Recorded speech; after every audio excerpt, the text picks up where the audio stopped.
Newsmax TV's continuing coverage of America Votes 2016, the Arizona primary and the Utah caucus continues now. I'm J.D. Hayworth. Here is what is at stake this evening.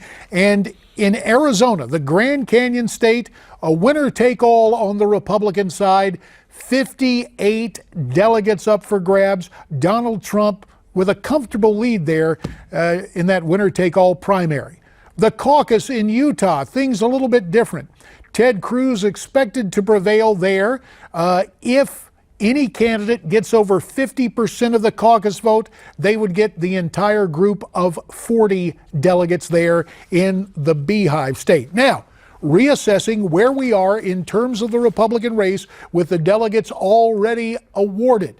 Donald Trump, the frontrunner, 680 delegates. Ted Cruz, 423. Ohio Governor John Kasich as the favorite son of the Buckeye State with a big win in Ohio, his home state, and winner-take-all, 143 delegates to Governor Kasich. We should note that Senator Marco Rubio had 166 delegates before he suspended his campaign based on his disappointing finish in his home state of Florida. So that brings us up to date. One parenthetical note, there is something going on tonight in Iowa for the Democrats, but since we tend to take the right approach to things here at Newsmax TV, we're concentrating on the GOP races. Let's bring in our panel. First of all, from Washington, senior contributor for The Federalist, D.C. McAllister. And joining us from a town I used to represent in Arizona, Queen Creek, right outside the polling place, Air Force veteran Michelle Dallacroce. She is the founder of Mothers Against Illegal Aliens. And from Newsmax New York, you see him this time of night in the East, every weeknight, the host of Unfiltered, Dennis Michael Lynch. So thanks to all of you. It looked like Michelle's Skype was locking up. Guys, do you have the signal back? We do have the signal back? Great. Let's go to Michelle, since Michelle, you're right there at the polling place. What are you seeing? Right. What are you hearing there in Queen Creek?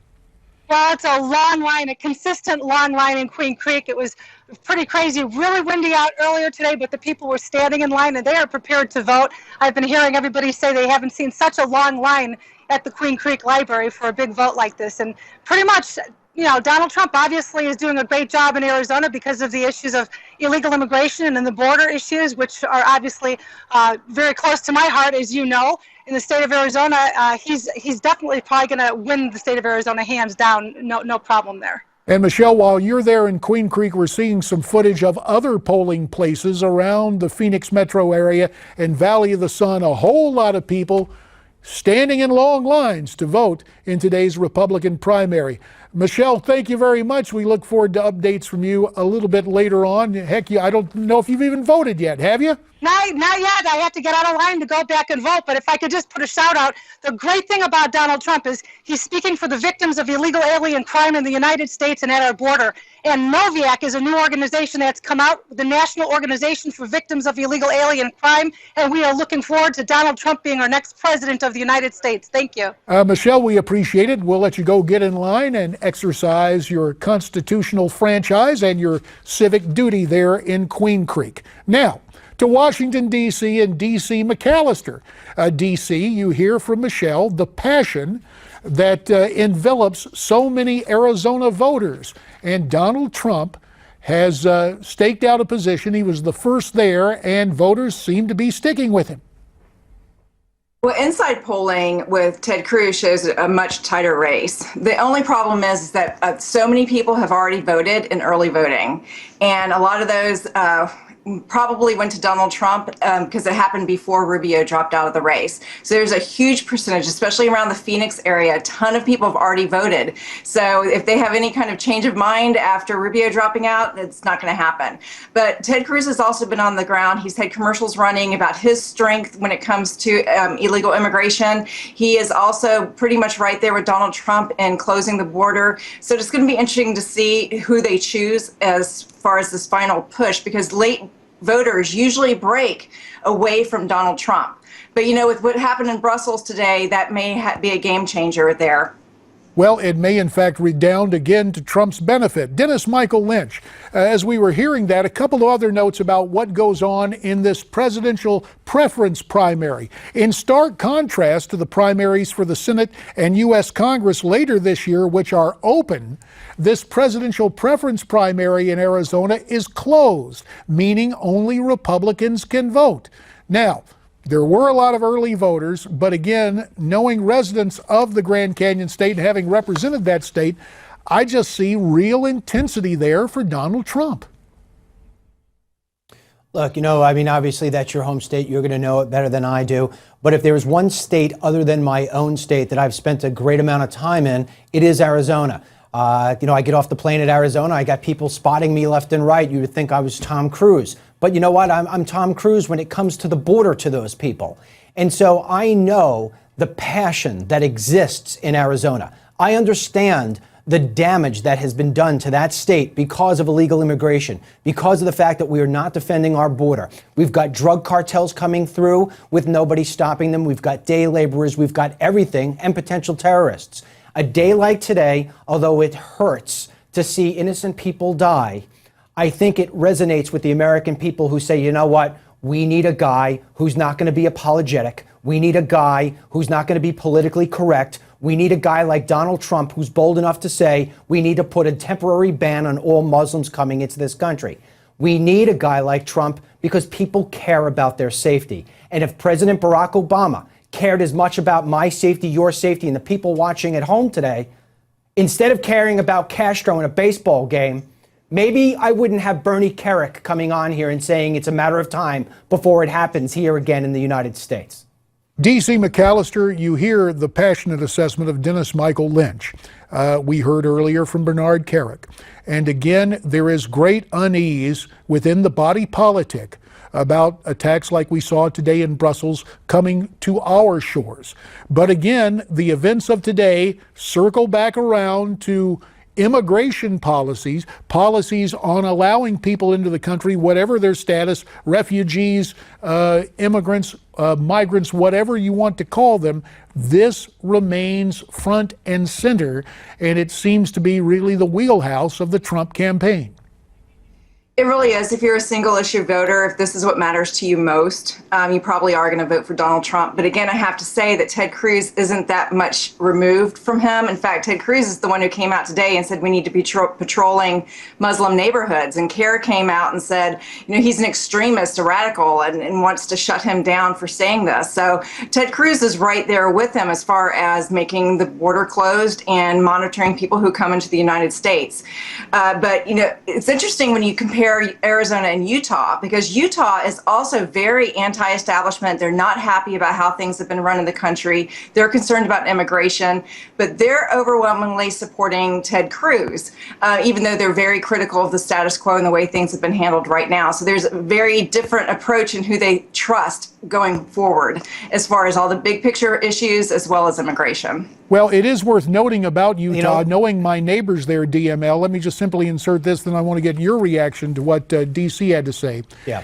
In Utah, not only do you have Mitt Romney, who has moved back there, who is supporting Ted Cruz, but to be fair about it, you have former Governor Michael Leavitt, who remains very popular in Utah, supporting John Kasich. But also, it is believed that the opinion within the Church of Jesus Christ of Latter-day Saints, called the Mormon Church, that there is a prevailing sentiment among church leaders for open borders and for amnesty. And so some of this comes down along denominational lines. Not saying it's completely that way, and I would caution anyone, beware of the myth of the monolith, yet if we're to approach this candidly, that certainly is something in this equation. DML, when you heard DC say immigration is a single issue, I could almost sense you bristling because so many other issues are related to it. National security, entitlements, education, healthcare, everything is wrapped up in this issue of immigration.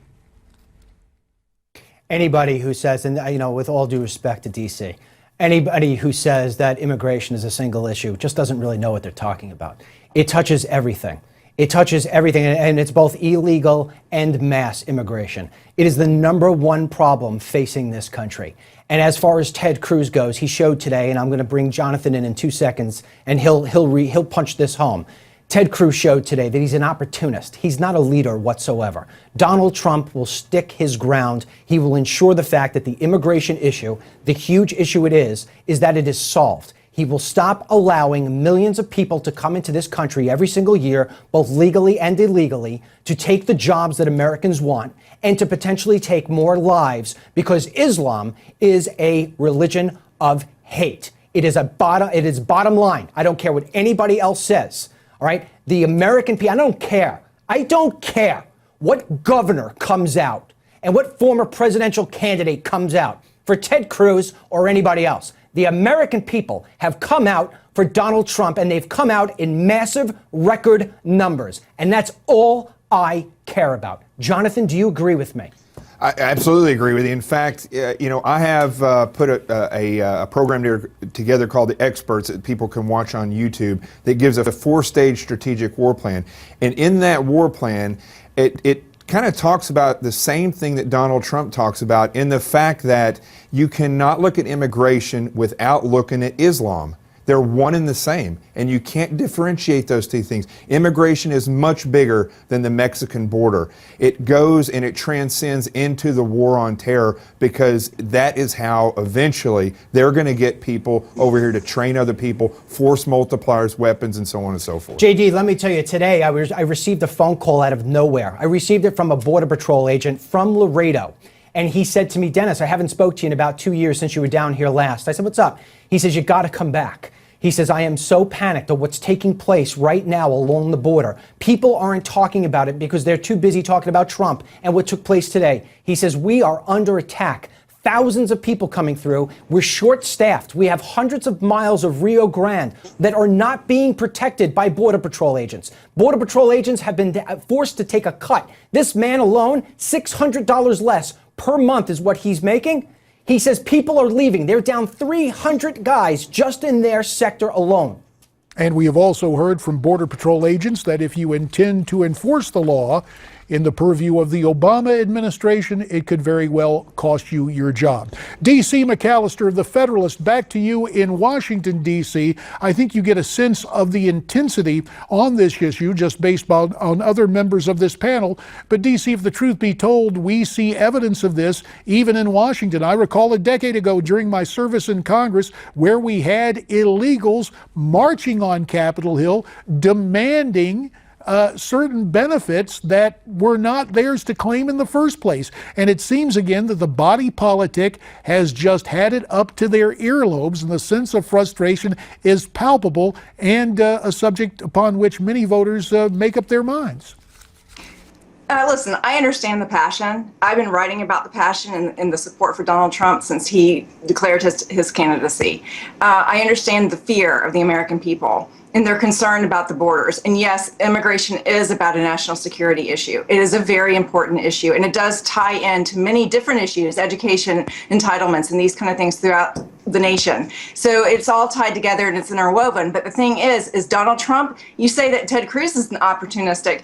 Well, Donald Trump certainly is. He hasn't been consistent on his views on immigration, and he comes out with a strong voice, but yet he does not talk about actually reducing and doing something about the entitlement issue, and also welfare, and reducing the size of government so that when the people do come into this country, they can't take advantage of those things because they're not there. As Ted Cruz is talking about getting rid of departments that are the over-bloated government that we have in the federal government, and actually reducing it and bringing it back to state authority and states' rights. I don't hear that from Donald Trump. I hear a lot of bluster. I hear a lot of promises. I hear a lot of changing his story. And he said he was the establishment 6 months ago, 7 months ago, when he declared his candidacy. So is he a part of the establishment, or is he not? Is he a Democrat, or is he not?